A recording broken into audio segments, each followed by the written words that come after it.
안녕하세요. 주동입니다. 9월 18일 방송을 시작하겠습니다. 추석 잘 보내셨죠? 제가 추석 전날 그 엔화가 급격히 떨어지면서 140엔이 무너지고 그래가지고 좀 방송을 해드렸어요. 몇 가지 지표가 좀 불안하다. 엔화가 강세가 되는 거하고 금은 가격이 올라가는 거하고 그동안에 이게 매칭이 안 됐어요. 순간적으로. 이번 주 월요일 날 돼가지고. 근데 어제도 조금 어, 일본 증시가 좀 하락했다가 다시 상승을 했죠. 오늘은 뭐 그냥 소소하게 끝났는데 어제도 엔화가 강세가 되면서 일본 증시가 하락을 했거든요. 그죠? 오늘도 장 시작하면서 시간봉을 보니까 장 시작하면서 거진 한 1% 정도 상승했던 것 같아요. 한번 볼까요? 음, 장 시작하면서 그죠? 1% 상승하고 고가가 1.2% 상승하고 그죠? 그리고 어저께 저가에서는 대략 한 2% 정도 상승했다가 다시 쭉 밀려 내려오고, 그죠? 1%까지 밀려 내려오고. 오늘 그래도 음봉이 나왔는데, 일봉상으로 음봉이 나왔는데, 중요하진 않죠. 그죠? 오늘이 18일이고, FMCA 어떻게 끝날지, 그죠? 지금 뭐 25% 인하를 한다, 25%는 큰일 나죠. 0.25% 인하를 한다, 0.5를 인하를 한다, 뭐 그런 가지 얘기들이 많은데, 뭐 0.5를 인하를 하던 0.25를 인하를 하던 중요한 게 아니죠. 그 다음에 주가가 어느 쪽으로 움직이는지. 그리고 오늘 일본 증시가 저는 지금 일본 증시가 굉장히 그 예민하거든요. 민감하게 지금 반응을 하고 있어요. 저는 음, 엔화가 제가 이제 그 엔화 볼 때 엔 호주 달러 요거를 좀 보자 그랬잖아요. 엔화하고 호주 달러. 원엔 보는 분들도 계시는데 저는 그건 잘 안 보고 음, 요거요. 그동안에 우리 쉬는 동안에 이렇게 뻗쳐 올라가다가 이렇게 좀 조정을 받는 모습. 그죠? 근데 제가 좀 엔화가 우리 그 목요일 이후에 증시 아니면 다음 주 증시를 어떤 식으로 반영을 할지 그거에 대해서 이제 고민을 해봤는데 좀 유튜브라든지 이런 거를 보면서 공부를 하다가 어떤 분이 이런 말씀을 하시더라고요. 지금 일본은행은 입으로 공포를 조성하고 있다. 우리 금리를 인상할 수도 있다. 그러면 엔화가 강세가 되겠죠. 그러면 엔캐리 트레이드라는 어떤 시스템, 그죠? 그게 지금 엔캐리 트레이드가 일어났는지 안 일어났는지 그거에 대해서 왈가왈부가 많은데 그게 중요한 게 아니라 엔화가 지금 강세가 되면 주가가 빠지고 있어요. 특히 우리나라 주가가 큰 폭으로 빠지고 있습니다. 근데 지금 그 엔화가 강세가 될 수밖에 없는 게 엔화가 약세가 돼가지고 160엔까지 갔더니 일본 기시다 정부가 무너졌어요. 그죠? 그러니까 일본 내에서는 정치가 굉장히 불안해지는 거예요. 그래가지고 엔화 약세 160엔에 가 있던 거를 끌어내려야죠. 그래가지고 지금 140엔까지 끌어내렸는데 이거를 끌어내리는 그 수단으로서 금리 인상, 그죠? 그 다음에 주가 폭락, 그 다음에 이제 그 어떠한 그 증시 불안, 그죠? 엔캐리 트레이드라는 어떠한 또 이 불안감, 이게 막 완연돼 있어요. 환율이 강세가 되면 일본은 뭐 정치권은 안정화되는데 전 세계 그 주식시장은 큰 변동이 생기겠죠. 그게 이제 두려운 거예요. 그죠? 어느 쪽에서든 두려운 거예요. 그리고 미국이 이제 선거철이 있으니까 쉽사리 또 금리 인상이라는 단어를 얘기를 해가지고 일본이 20일 날 금리 인상이라는 단어를 얘기를 안 할 것 같아요. 한다 그러면 이제 9월 말 10월 장은 완전 좀 힘들어지겠죠. 그죠? 지금 더 큰 폭으로 하락을 한다 그러면 그거는 이제 미국이 바라는 거 특히 지금 정부가 바라는 건 아닐 테니까.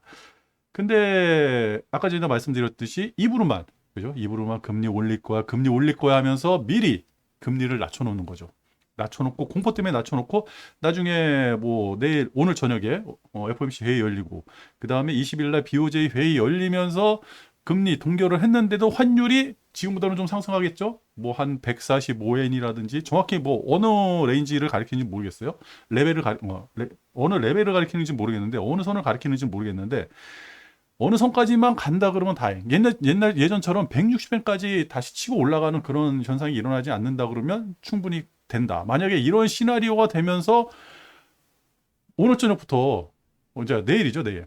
내일 오늘 저녁부터 증시가 FOMC 회의 발표를 하고 나서 뭐 0.25든지 0.5든지 발표를 하고 나서 주가가 미국 주가 상승한다 그러면 내일부터 조금 상승 랠리가 있지 않을까? 지금부터 더 큰 폭 하락이 있을까? 막 이런 생각이 드는 거예요.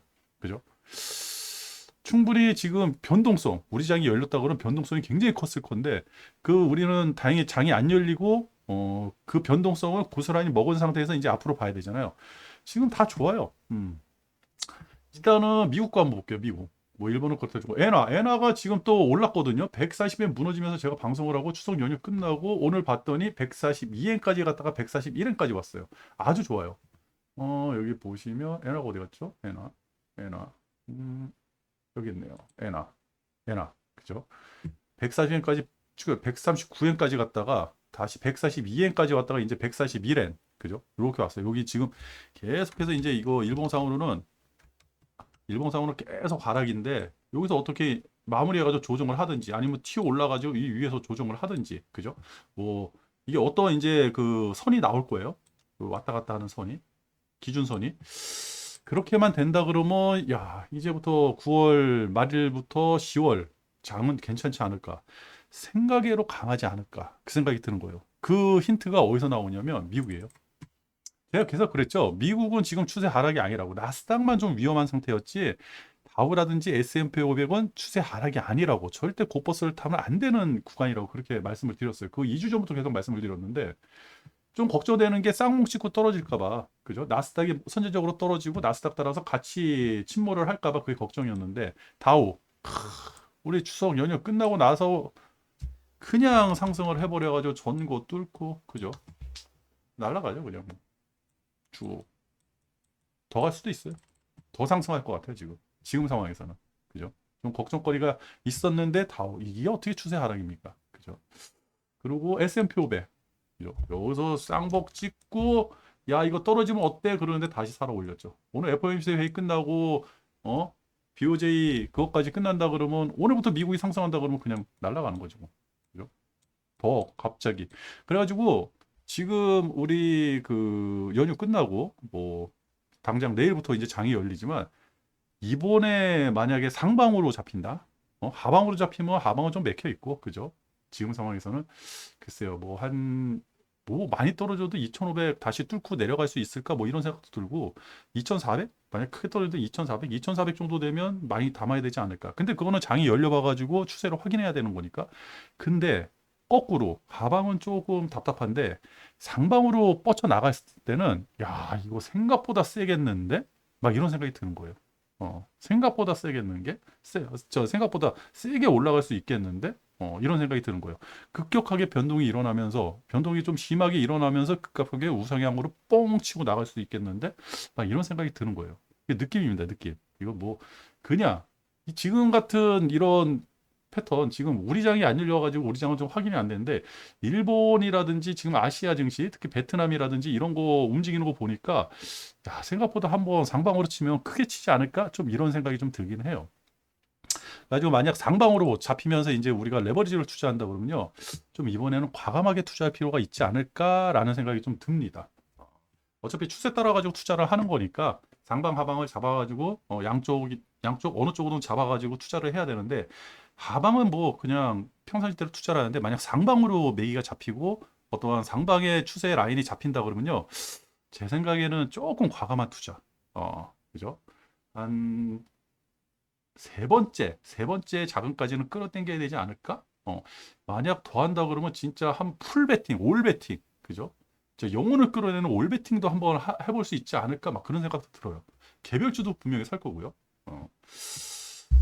그렇게 한번 생각을 해보면서 투자를 해야 되지 않을까 하는 좀 예상이 들어요.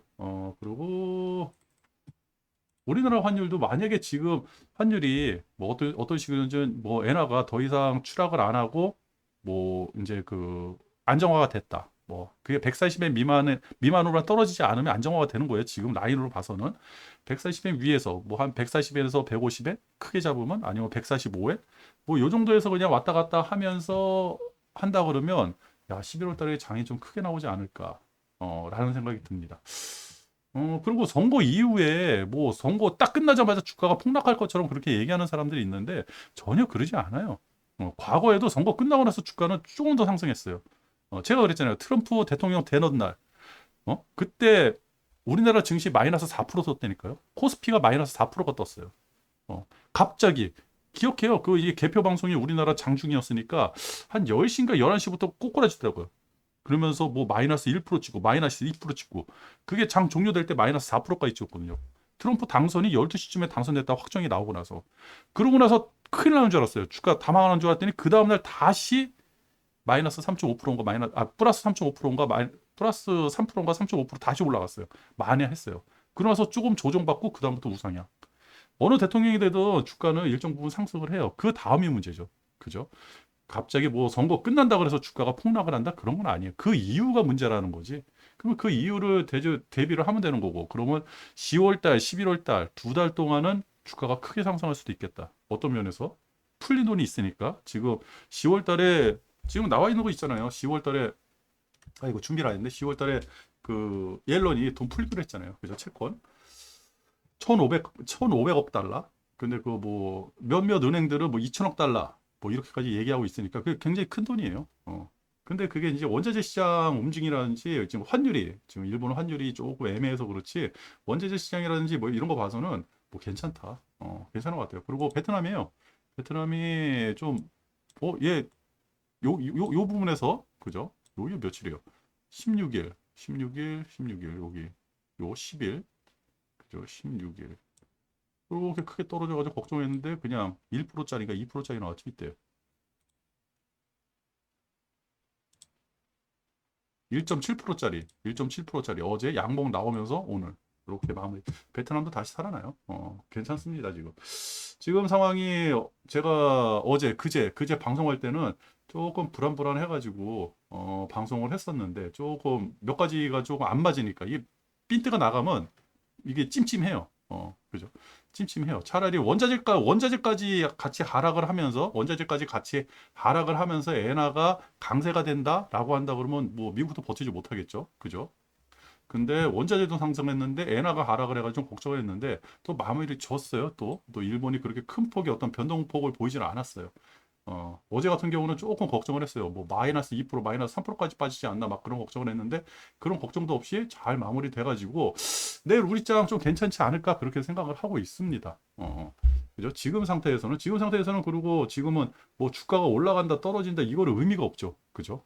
왜? 오늘 저녁 그러니까 뭐 내일 새벽 FOMC 회의 끝나고 나서 주가 움직임이 더 중요하니까 오늘 뭐 미국장 오늘은 뭐 볼 것도 없어요. 장 시작하면서 볼 것도 없고 FOMC가 일단은 끝나야 되니까 마음 편히 있다가 보면 되지 않을까. 그리고 만약에 오늘 미국장이 이제 내일 나오겠죠. 내일 아침에 눈을 떴는데 미국장이 플러스다. 또 뭐 나스닥이 그죠? 나스닥 지금 뭐 시간봉 다 좋아요 지금. 나쁠 거 없습니다. 나스닥이 만약에 뭐 한 2%, 3%짜리 양봉이 쭉 나왔다? 라고 한다 그러면 그냥 시장가로 일단은 레버리지 들어가고 봐야 되지 않을까 막 그런 생각이 들긴 해요. 음. 만약에 미국장이 큰 폭의 상승이 있고 아니면 모르겠어요. 하여튼 큰 폭의 하락만 없다 그러면 20일 날 20일 BOJ도 별 변화가 없다. 일본이 독자적으로 뭐 이렇게 금리 올린다든지 뭐 이러지는 못할 것 같아요. 미국의 영향력에서 벗어날 수는 없으니까 그런 말씀을 좀 드리려고 방송을 했고요. 지금은 정보가 제한돼 있죠. 근데 이거는 좀 어떤 식으로 변화가 되는지 내일 장에서 그걸 확인을 하셔야 돼요. 일단은 개미들이 추석 전이니까 정리하고 나가자. 뭐 기관들도 정리하고 나가자. 특히 외국인들은 정리하고 나가자라는 게 그냥 아주 그냥 눈에 보였어요. 그렇다고 하면 외국인들이 들어오는지 선물로 들어오는지 현물로 들어오는지 그런 들어오고 나서 이제 판단을 해야 되는 거고 그죠? 특히 개미들이 코스닥 같은 경우는 개미들이 들어오는지 거래 대금이 늘어나는지 이런 걸 또 확인을 해야 되는 거거든요. 그런 거 확인을 종합적으로 하고 나면 내일이 이제 분수령이 되지 않을까 상승이든 하락이든 분수령이 되지 않을까 그렇게 생각을 합니다. 그러고 나서 본격적인 투자는 뭐 내일부터는 아주 그냥 미미하게 투자가 들어간다 그래도 본격적인 투자는 다음 주 월요일쯤 돼가지고 모든 BOJ 회의도 끝나고 미국 그 선물 옵션 만기도 끝나고 그 이후에 나오는 멘트들 생각들 그죠? 그런 것들을 종합해 보면 본격적으로 레버리지인지 아니면 곧버스인지 나오겠죠. 주동 개인적인 생각은 곧버스는 답답하다. 상방으로 열리면 크게 한번 터지지 않을까? 그거 한번 준비해 보는 게 낫지 않을까? 생각입니다. 올 추석은요, 좀 좋았던 것 같아요. 일단 다 정리하고 마음 편하게 보내고 나니까 보는 뷰가 상당히 넓어졌다. 그리고 제가 이제 그 공부를 하면서 들어오는 정보들이 상당히 냉정하게 판단을 했거든요. 저는 사실 어제까지만 해도 야, 장 열리면 심각한데, 야, 이거 곧버스로 대응을 하다가 계속해서 바닥을 치지 않으니까 개별주를 한번 사야겠다 그런 작전도 짜놓고 있었는데 지금 오늘 봐서는 지금까지 현재 시간이 5시 16분인데 지금까지 봐서는 이거 그냥 뭐 내일 동시효과에 레버리지 들어가야 되는 거 아닌가? 막 이런 생각이 들기도 합니다. 근데 어떻게 될지 모르죠. 그죠? 세상 일이라는 거 모르고 우리가 예측 가능한 범위를 벗어나는 게 이 주식이기 때문에 한번 하락하면 하락은 좀 하락폭은 크지 않고 상승했을 때 상승폭이 굉장히 크지 않을까? 그거는 맞는 것 같아요. 그러니까 하락도 대비하고 상승도 대비해야 되는데 상승 만약에 주도니 레버리지 상방 뷰를 보고 레버리지 투자를 해야겠다 그러면 좀 과감하게 투자를 한번 해보려고 지금 생각 중입니다. 좀 더 이제 연구도 하고 그래야겠죠? 그죠? 그렇습니다. 그리고 지금 엔비디아가 힘을 못 쓰고 있어요. 한번 이게 뻥 터지더니 어제도 그렇고 계속해서 밀리고 있는데 엔비디아가 뭐 저는 개별주는 잘 모르니까 120불만 좀 어떻게 지지를 해주면 그죠? 우리 하이닉스라든지 삼성전자도 좀 좋지 않을까. 라는 생각이 들고 지금 방송에서는 계속 2차 전지 그 펌프질을 하고 있어요. 그게 맞는 건지는 모르겠어요. 근데 싸긴 싸죠. 많이 내려왔으니까. 근데 싼 놈이 더 싸진다. 저는 바이오보다는 저기 2차 전지보다는 바이오가 더 낫지 않을까라는 코스닥에서는.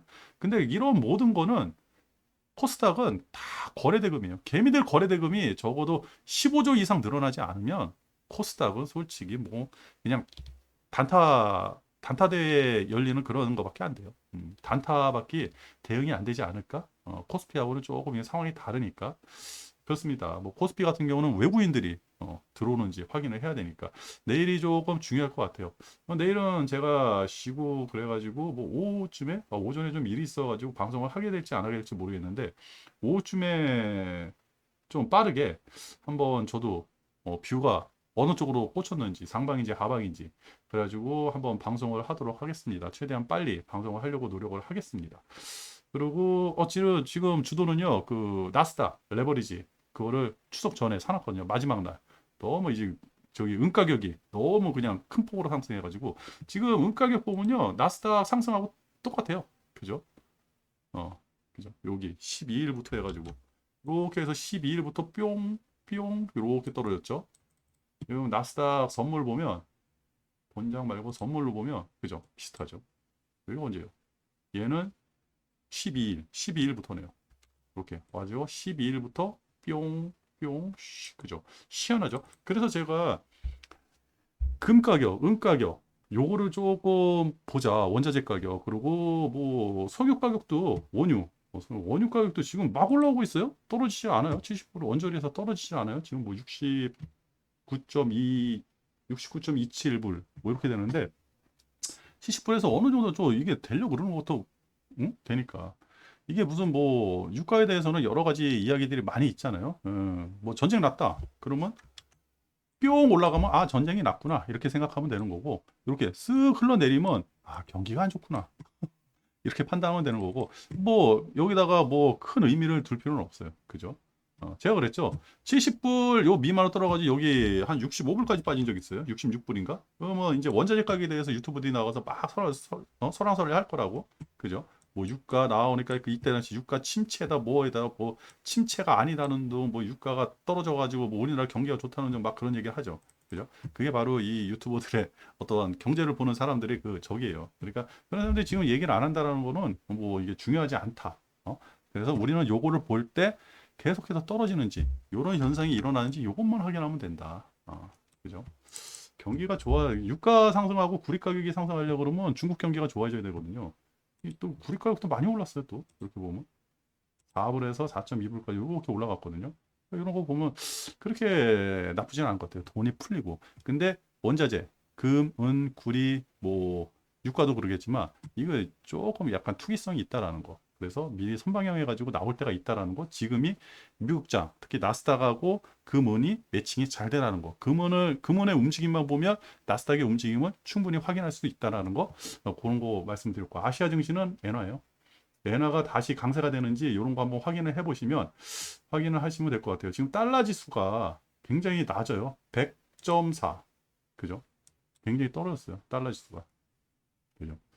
달러가 지금 약세가 되고 있다. 달러 약세가 또 차후에, 뭐 지금은 아니겠지만 차후에 미국 경제에 어떤 영향이 있지, 미국 기업들 실적에 어떤 영향이 갈지 그런 거 확인해 봐야 되고, 달러가 약세되니까 우리나라 원화도 지금 떨어졌거든요. 근데 달러가 100인데, 그죠? 달러 지수가 100인데 지금 우리는 아직까지 1,300원이에요. 이게 말이 안 되죠. 그러니까 이게 또 우리나라도 문제가 있다라는 거. 그죠? 문제는 있는데 그러면 주가는 떨어질 거냐 모르죠. 그죠? 이거 뭐 문제가 있다고 해서 당장 떨어지겠습니까? 6개월 있다 떨어질 수도 있고 1년 있다 떨어질 수도 있고. 그러니까 선거 이후는 참 불안한 거예요. 선거 이후는. 선거 이후가 그래서 이런 여러 가지 면에서는 지금 불안한 거예요. 특히 우리나라 같은 경우. 지금 방금 전에 뉴스 들었는데 전라북도인가 뭐 어딘가 내년 그 이제는 뭐 내년 생각하잖아요. 내년 예산안을 막 마련할 때잖아요. 지금 뭐 9천억이 부족하다. 예전에 한번 말씀드렸죠. 이 지방 같은 데는 통과가 많이 난다고. 그죠? 2008년도에 그 지방에 어떤 그 지방도 아니죠. 제가 생각하기에는 그 굉장히 인천인가 어딘가 무슨 구예요? 무슨 구인데 돈이 없어가지고 월급을 못 주고 있다. 지원들 월급을 못 줄 정도로. 그러면 지원들 월급을 못 줄 정도로 그 재정난이 심하다 그러면 그죠? 그러면 뭐 많이 힘들죠. 뭔가를 못 하는 거 아니에요. 그죠?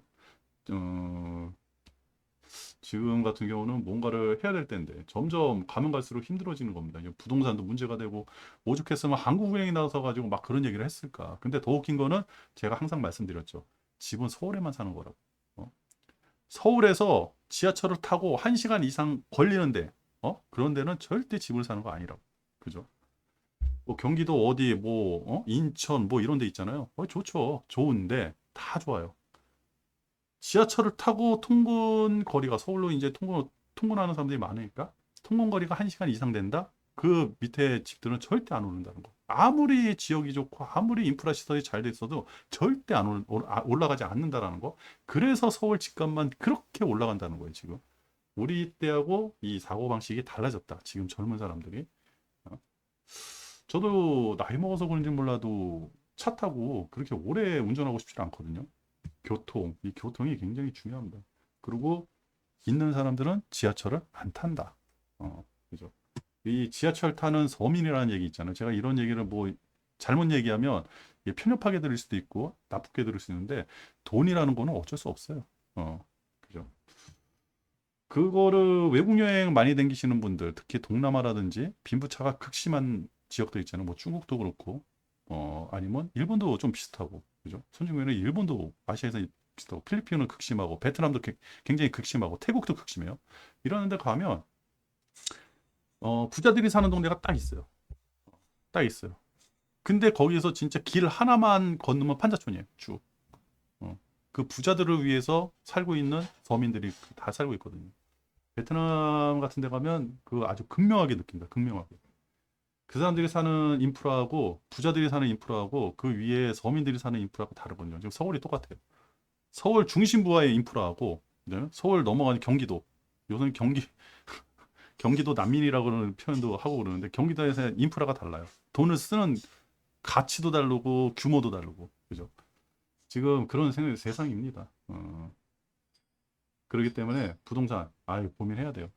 그죠? 그래가지고 서울 집값이 만약에 지금 서울 집값이 너무 뜨고 있는데 저기에 문제가 생기면 전국적으로 집값은 완전 타격을 받게 돼요. 올라도 서울만 오르고 지방은 안 오르는데 서울 집값이 타격을 받는다? 그렇다고 그러면 그 안 오른 그 밑에 지방 집값까지도 다 깨지기 때문에 그래가지고 한국은행에서 저렇게 난리를 치는 겁니다. 저거 한국은행 자료 있잖아요. 저거 몇 가지만 이렇게 캐치해서 보시면요. 여러분들 다 아십니다, 지금. 음.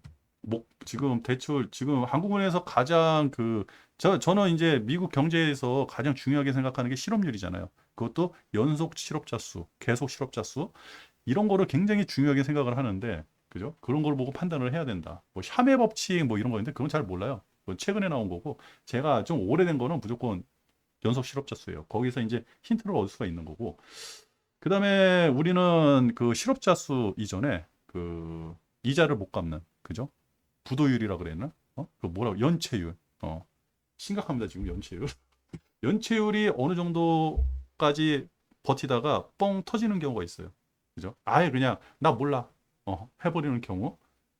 그 뭐 파산으로 간다. 이제 파산으로 가는 거는 그 이후에 한참 연체가 진행되고 나서 1년, 2년 진행되고 나서 파산으로 가는 거고, 파산도 시켜주지 않지만 연체율이 뻥 해가지고 나 몰라 해가지고 연체율이 기업적으로 뽕 하고 터지면서 날아갑니다. 그때 이제 심각해지는 거예요. 지금이 그 상태예요.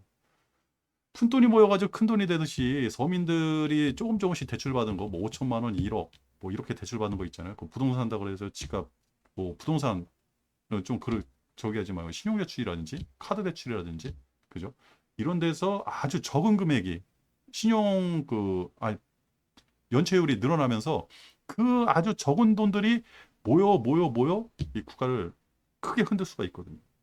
지금 한국은행이 지금 그거 걱정하고 있는 겁니다. 아무도 그런 얘기를 안 하더라고요. 그죠? 자기한테 이득이 안 되면 뭐 다들 외면을 하는 그런 세상이니까요. 그리고 비트코인도 지금 많이 상승해야죠. 6만 불. 다시 6만 불대로 올라왔거든요. 조금 내일은 조금 괜찮지 않을까? 아니면 이 상태에서 다시 떨어질 수도 있는데, 뭐 주도는 지금 우리 장에 대해서는 뭐 이제 비중이 없으니까 너무 마음이 편해요. 좀 늦게 투자를 하더라도 아 투자를 하더라도 괜찮지 않을까. 그리고 하방보다는 상방으로, 만약 상방으로 뷰가 잡혔을 때 큰 돈을 투자해도 되겠다. 이렇게 말씀을 드리면서 오늘 방송 마치도록 하겠습니다. 추석 연휴도 이제 끝났고요. 또 내일, 그리고 내일 모레 이틀만 지나면 또 휴일이네요. 이번 주는 진짜 해외 여행 간 사람들이 어마어마하다는데 진짜 그럴만 할 것 같아요. 서울에 차가 없습니다. 차가. 너무 좋았어요. 올 그 추석은 길이 안 막혀가지고 너무 좋았어요. 아, 연휴. 연휴가 우리한테 이번 추석 연휴는 조금 저 자신한테 이 주식에 대해서 좀 공부할 수 있는 시간을 준 것 같아요. 마음 편하게. 그래서 아주 땡큐다. 이렇게 말씀을 드리면서 오늘 저녁에 FOMC 회의가 어떻게 됐는지가 중요한 게 아니라 그 이후에 차트라든지 주가가 어떻게 움직였는지 그게 참 궁금한데, 그거는 내일 아침에 알 수 있겠죠. 그래가지고 내일 아침에 일찍 일어나가지고 그걸 확인을 하면서 투자를 한번 해보도록 하겠습니다. 시간이 되는 대로 최대한 빨리 방송을 하도록 할게요. 오늘 방송 여기서 마치도록 하겠습니다. 끝.